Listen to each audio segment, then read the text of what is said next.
Jhansi serial episode 97 12th May 2025 ఏం జరిగిందో చూద్దాం. రాణి ఝాన్సీ ఆటోలో వెళ్తూ ఉంటారు. ఝాన్సీ ఇలా అంటుంది, అదే అర్థం కావట్లేదు రాణి, పిల్లల మీద నీ మీద అటాక్ చేశాడు, తర్వాత నీ పెళ్లి విషయంలో కూడా జోక్యం చేసుకున్నాడు. అసలు వాడెవడో, వాడెందుకు ఇలా చేస్తున్నాడో ఏమీ అర్థం కావట్లేదు. నువ్వేం భయపడకు రాణి, కేసు నడుస్తుంది కదా, అతి తొందరలోనే వాడెవడనేది తెలుస్తుంది. ఇంకా ఆటో వేరే రూట్ లోకి వెళ్తుంటే ఝాన్సీ అడుగుతుంది, అన్న ఇటు వెళ్తున్నావేంటి, మనం వెళ్లాల్సింది వేరే రూట్ కదా, ఇటు తీసుకెళ్తున్నావేంటి అని అడిగితే ఆటో డ్రైవర్ ఎవరో కాదు, ఆ హెల్మెట్ పెట్టుకున్న మనిషే. ఆ ముసుగు మనిషి తీసుకెళ్ళిపోతూ ఉంటే ఝాన్సీ అరుస్తుంది, ఏయ్ మాట్లాడవేంటి, అడిగేది నిన్నే, ఆటో ఆపు, చెప్పేది నీకే, ఆటో ఆపు అని అరుస్తుంది ఝాన్సీ. ఆటో ఆపరా, ఆటో ఆపు అని చెప్పి వాడి చేతులు పట్టుకుని ఆటో ఆపేస్తారు. వాడి చొక్కా పట్టుకుని ఝాన్సీ అడుగుతుంది, ఎందుకు అటాక్ చేస్తున్నావు, అసలు ఎవడరా నువ్వు అంటే, నువ్వే కదా నాకు ముద్దుగా పేరు పెట్టావు కిల్లర్ అని, మళ్ళీ ఎవరు అని అడుగుతావేంటి అని అడుగుతాడు. ఇంటి నుంచి వెళ్ళిపోమని చెప్తే వెళ్ళిపోవా, పైగా కేసు అది ఇది అని చెప్తూ నన్ను పట్టుకోవాలని చూస్తావా, అసలు నేనంటే నీకు భయం లేదా అని అడిగితే, ఏ ఎవడ్రా నువ్వు అని వాడి చొక్కా పట్టుకుని హెల్మెట్ గట్టిగా పైకి లాగుతుంది ఝాన్సీ. అప్పుడు వాడు ఆ ఇద్దరిని తోసేస్తాడు. ఝాన్సీ రాణిని కత్తి బయటికి తీసి, ఈరోజు నీకు భూమి మీద నూకలు చెల్లిపోయాయే, అసలు నేనెవరో తెలియాలంటే నువ్వు ఇంకో జన్మెత్తాలి, చావే అని పడవబోతుంటే ఈలోగా గౌతమ్ వచ్చి ఆ కత్తిని పట్టుకుంటాడు. ఆ కత్తి లాక్కొని వాడి మెడ మీదే పెడతాడు గౌతమ్. ఏరా పిరికి పందా, ఆడవాళ్ళని పిల్లల్ని అటాక్ చేయడం ఏంట్రా ఎదవా. ఇంకా గౌతమ్ వాడిని బాగా కొడతాడు, చితకబాతాడు. గౌతమ్ వాడిని పట్టుకొని కొట్టి వాడి హెల్మెట్ తీయబోతుంటే వాడి జేబులో నుంచి ఫోన్ పడిపోతుంది. వాడు మాత్రం గౌతమ్ని తోసేసి పారిపోతాడు. వాడు గౌతమ్ మీద ఎండిపోయిన ఆకులు, తుక్కు, మట్టి మొత్తం విసిరేసేసి పారిపోతాడు. ఇంకా గౌతమ్ వాడు వెళ్ళిపోగానే ఒక కర్చీఫ్తో వాడు పడిపోయిన ఫోన్ని తీసుకుంటాడు. అప్పుడు ఝాన్సీ, గౌతమ్ గారు మీకేం కాలేదుగా అంటే, నాకేం కాలేదు, మిస్ అయ్యాడు, ఈరోజు కాకపోతే ఇంకో రోజు తప్పకుండా దొరుకుతాడు అని అంటాడు గౌతమ్. కర్చీఫ్తో ఆ ఫోన్ని పట్టుకొని, ఇది వాడి ఫోన్, వాడిని ఇప్పుడు చాలా ఈజీగా పట్టుకోవచ్చు. ఆ ఫోన్ ఆన్ అవ్వకపోవడంతో ఫోన్ డెడ్ అయినట్టుంది, నేను తర్వాత చూస్తాను, ఒక్క నిమిషం అని గౌతమ్ పక్కకి వెళ్తాడు. గౌతమ్ వాటర్ బాటిల్ తీసుకొచ్చి కారులో నుంచి ఇస్తాడు ఝాన్సీకి. వాళ్ళిద్దరూ రాణిను ఝాన్సీ వాటర్ తాగాక రాణి ఇలా అంటుంది, థ్యాంక్ యూ సార్, సమయానికి మీరు రాకపోయి ఉంటే ఈరోజు పరిస్థితి తలుచుకుంటేనే చాలా భయంగా ఉంది.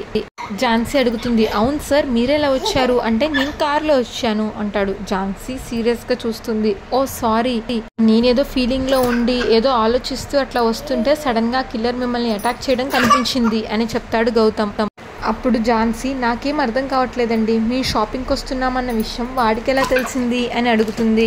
అప్పుడు గౌతమ్, ఏంటండి మీరు నన్ను అనుమానిస్తున్నారేంటి అని అడిగితే, అది కాదండి అని ఝాన్సీ అంటే, అప్పుడు గౌతమ్, అంటే మీరు షాపింగ్కి వెళ్తున్నానని నాకే చెప్పారు కదా, నేనే ముసుగు మనిషి వేషంలో వచ్చాను అని అనుకున్నారా, లేకపోతే నేనే ఆ ముసుగు మనిషిని పెట్టాను అని అనుకుంటున్నారా అని అడుగుతాడు గౌతమ్. అప్పుడు ఝాన్సీ, అయ్యో గౌతమ్ గారు, మీరు కామెడీలు చేస్తారు అని నాకు తెలుసు, కానీ ఇలాంటి విషయాల్లో ఇలాంటి ముసుగు మనిషి వేషాలు వేస్తారు అని నేను అనుకోవట్లేదు, నేను ఈ విషయంలో మిమ్మల్ని అనుమానించను, ఓకేనా అని అంటుంది ఝాన్సీ. కరెక్ట్గా ఆటో డ్రైవర్లా మమ్మల్ని బోల్తా కొట్టించాడు అంటే వాడు మమ్మల్ని చాలా దగ్గరగా ఫాలో అయి ఉంటాడు అని అంటుంది ఝాన్సీ. గౌతమ్, అవునండి, ప్రమాదం మన చుట్టూనే పొంచి ఉంది, అసలు అవతలి వాడి మోటో ఏంటో అర్థం కావట్లేదు, సర్లే పదండి, ఇవన్నీ తర్వాత ఆలోచించవచ్చు, మనం ఇంటికి వెళ్దాం అని గౌతమ్ అంటే, పర్లేదు గౌతమ్ గారు మేము వెళ్తాం అని అంటుంది ఝాన్సీ. మీకు వేరే ఏమైనా పని ఉంటే చూసుకోండి అని ఝాన్సీ అంటే, అప్పుడు గౌతమ్, ఝాన్సీ గారు మీరు చాలా ధైర్యవంతులు, నేను కాదనను, కానీ ఎవడు ఎట్నుంచి వచ్చి ఎలా అటాక్ చేస్తారో మనకి తెలీదు, వాడు మిమ్మల్ని వచ్చి అటాక్ చేస్తే ఎలాగో మీరు వాడిని పట్టుకుంటారు, కానీ వెన్నుపోటు పొడిచే వాళ్ళని మీరే కాదు వీరులు కూడా ఎవరు ఏమీ చేయలేరు, మీకు తెలుసు కదా, అందుకే మీకోసం, నా కోసం, మన కోసం మీరు నా కార్ ఎక్కండి అని అంటాడు గౌతమ్. ఇప్పుడు రాణి, వెళ్దాం అక్క అని ఒక్క నిమిషం అని ఆటోలో కొనుక్కున్న కొత్త బట్టలు తీసుకొని వస్తుంది. ఇంకా అందరు కలిసి కారుకి వెళ్తారు. ఇంటికి రాగానే ఝాన్సీ, స్వీటీ, వంశీ మీకేం కాదు, మీరు భయపడద్దు, నేనున్నా కదా, నేను మిమ్మల్ని చూసుకుంటాను అని వాళ్ళని గట్టిగా పట్టుకుంటుంది. అప్పుడు ఏమైంది పిన్ని అని అడుగుతాడు వంశీ. ఝాన్సీ, ఏం లేదమ్మా, ఏం లేదు, కానీ మీతో మాత్రం ఎవరైనా కొత్త వ్యక్తులు మాట్లాడాలని ప్రయత్నించినా మీరు మాత్రం అస్సలు రెస్పాండ్ అవ్వకండి. అప్పుడు గౌతమ్, ఝాన్సీ గారు ఇప్పుడు ఏమైందని ఎందుకు ఇంత ఎమోషనల్ అవుతున్నారు అంటే, ఝాన్సీ వాళ్ళ పిల్లల్ని వదిలి, సరే మీరు ఆడుకోండి అని చెప్పి పక్కకి వెళ్ళి నుంచుంటుంది.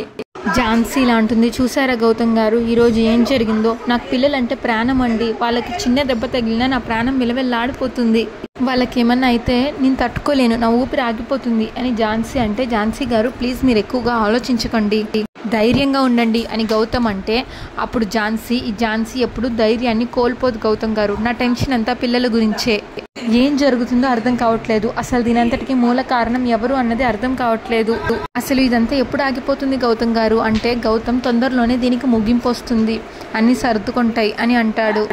గౌతమ్, పిల్లల విషయంలో మీరు ధైర్యంగా ఉండాలి, కానీ మీరే అలాగా అయిపోతే ఎలాగా, మీరు ఎలా టెన్షన్ పడితే వాళ్ళు ఏమైందో ఏంటో అని అనుకుంటారు, మీకు నేనున్నాను, నన్ను దాటి మీ దాకా ఏ సమస్య రాదు, నేను రానివ్వను కూడా అని అంటాడు గౌతమ్.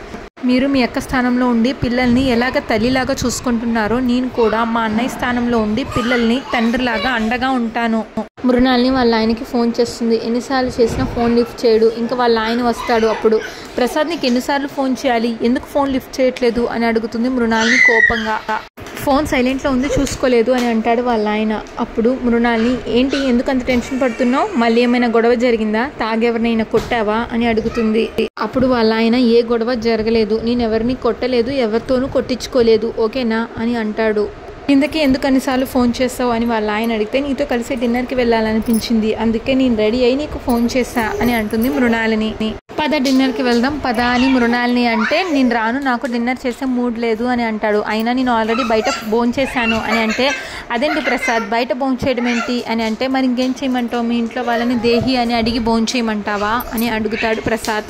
అప్పుడు మృణాల్ని, ప్రసాద్ నువ్వు ఇంటి అల్లుడివి, నువ్వు అలాగా ఫీల్ అవ్వద్దు, ఇంట్లో నీకు ఉండాల్సిన మర్యాద ఉంది అని మృణాల్ని అడిగితే, అప్పుడు వాళ్ళ ఆయన, అలా నువ్వు అనుకుంటే సరిపోతుందా, అల్లుడు అనేవాడు అత్తారింటికి పండక్కో పబ్బానికో వస్తుంటే వాడికి ఇవ్వాల్సిన మర్యాద ఇస్తూ ఉంటారు, ఎప్పుడు పడితే అప్పుడు వస్తూ పోతూ ఉంటే మర్యాద ఇస్తున్నారు అని నేను అనుకోవడం తప్ప వాళ్ళు ఎప్పుడు అనుకోరు అని అంటాడు.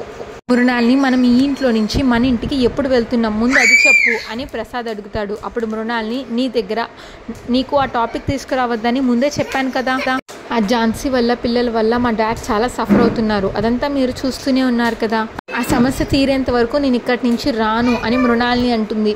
అప్పుడు వాళ్ళ ఆయన ఏమన్నా అంటే, డాడీ డాడీ అని అంటావు, ఎప్పుడు మీ డాడీ గురించి ఆలోచిస్తావు కానీ మా సమస్యల గురించి కానీ నా గురించి మా డాడీ గురించి ఆలోచించవా నువ్వు అని అడుగుతాడు. అయినా మీ డాడీ సమస్యలు తీర్చడానికి నువ్వేమి ఇక్కడ ఉండాల్సిన అవసరం లేదు, ఆయనకి 2 కొడుకులు ఉన్నారు కదా, ఏదైనా ఉంటే వాళ్ళు చూసుకుంటారు, అర్థమైందా అని ప్రసాద్ అడిగితే, కానీ ఆ ఝాన్సీ గురించి మా అన్నయ్యకి చంద్రమోహన్కి పెద్దగా తెలీదు, వాళ్ళు తనని ఫేస్ చేయలేరు, తనకి సరైన పోటీ నేనే, ఇది నువ్వు అర్థం చేసుకో ప్రసాద్ అని అంటే, అప్పుడు వాళ్ళ ఆయన ఏమన్నా అంటే, ఝాన్సీ పిల్లలు డాడీ అని చెప్తూనే ఉంటావు, అవి మనకేమి పనికొచ్చేవి కాదు, అర్థమవుతుందా నీకు.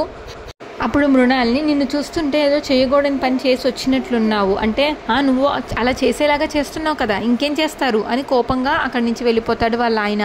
మృణాలిని, అసలు ఏమైంది, ఎందుకు ఇలా ప్రవర్తిస్తున్నాడు అని అనుకుంటుంది తన మనస్సులో. ఇంకా పిల్లలు ఆడుకుంటూ ఉంటారు, రాణి పిల్లల్ని ఆడిస్తుంది, పాప ఏమో చదువుకుంటూ ఉంటుంది, ఝాన్సీ ఏదో రాసుకుంటూ గౌతమ్కి మెసేజ్ పెడుతుంది, గార్డెన్కి రండి మీతో మాట్లాడాలి అంటే, ఇప్పుడే వస్తున్నా అని రిప్లై ఇస్తాడు. ఇంకా ఝాన్సీ ఏమో రాణికి చెప్పి, గౌతమ్ గారితో మాట్లాడొస్తా, నువ్వు పిల్లల్ని చూసుకుంటుండు అని చెప్పి ఝాన్సీ గార్డెన్లోకి వెళ్తుంది. ఝాన్సీ గారు, మిమ్మల్ని చూస్తే నాకు ఎన్నో అనుమానాలు వస్తూ ఉంటాయండి అంటే, ఏంటండి అవి అని ఝాన్సీ అడుగుతుంది.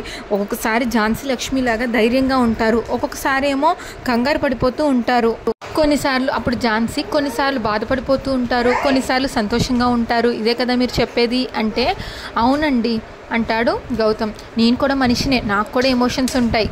అప్పుడు గౌతమ్, సారీ కానీ ఏ మాట కామాట మీరు ఇలా కోపంలో చాలా అందంగా ఉన్నారండి అంటాడు గౌతమ్. నిజం చెప్పాలంటే అని గౌతమ్ అని భలే ముద్దొస్తూ ఉంటారని మనసులో అనుకుంటాడు. ఏంటి నిజం. అప్పుడు ఝాన్సీ, గౌతమ్ గారు ఆ ముసుగు మనిషి మృణాలినితో ఇక్కడే మాట్లాడారండి, నేను చూశానండి అని ఆ రోజు జరిగింది మొత్తం చెప్తుంది ఝాన్సీ. మనం ఆ రోజు నైట్ సీసీటీవీ ఫుటేజ్ చూస్తే ఏమైనా దొరకచ్చేమో అని అంటుందే, ఏమో దొరకచ్చు, చెక్ చేద్దాం అంటాడు గౌతమ్. మీరు ఇక్కడే ఉండండి, నేను సీసీటీవీ ఫుటేజ్ తీసుకొని ల్యాప్టాప్ తీసుకొని వస్తాను అని గౌతమ్ అంటాడు. మీరు ఇక్కడే ఉండండి, నేను వెళ్ళి సీసీటీవీ ఫుటేజ్ తీసుకొస్తా అని గౌతమ్ అంటాడు. ఇంకా అంతటితో ఎపిసోడ్ పూర్తవుతుంది. నెక్స్ట్ ఎపిసోడ్ ప్రోమోలో, ఆ రోజు నైట్ ఫుటేజ్ లేదండి, మిస్ అయింది అని గౌతమ్ అంటే, ఝాన్సీ, మిస్ అవ్వలేదండి, మిస్ చేశారు, ఖచ్చితంగా అది మీ అత్తయ్య గారి ప్లానే అయ్యుంటుంది అని ఝాన్సీ అంటే, మృణాల్ని అదే టైంకి అక్కడికి వస్తుంది. మృణాల్ని వీళ్ళిద్దరూ మాట్లాడుకునేది గమనిస్తూ ఉంటుంది. అప్పుడు ఝాన్సీ గౌతమ్తో ఇలా అంటుంది, ఈ ఇంట్లో సీసీటీవీ ఫుటేజ్ మిస్ అయింది అంటే బయట వాళ్ళు చేసే అవకాశం లేదు, ఇంకా ఈ ఇంట్లో వాళ్ళకి అవసరం అయితే లేదు. మనం సీసీటీవీ ఫుటేజ్ చెక్ చేస్తామని ఆవిడ ముందే ఊహించుంటారేమో అంటే అదంతా మృణాల్ని వింటుంది. అంతటితో ఎపిసోడ్ పూర్తవుతుంది. ఝాన్సీ సీరియల్ రెగ్యులర్ ఎపిసోడ్ కోసం మా ఛానల్ని సబ్స్క్రైబ్ చేసుకోండి. ఈ ఎపిసోడ్ పైన మీ అభిప్రాయాన్ని తప్పకుండా కామెంట్ చేయండి. Thanks for watching.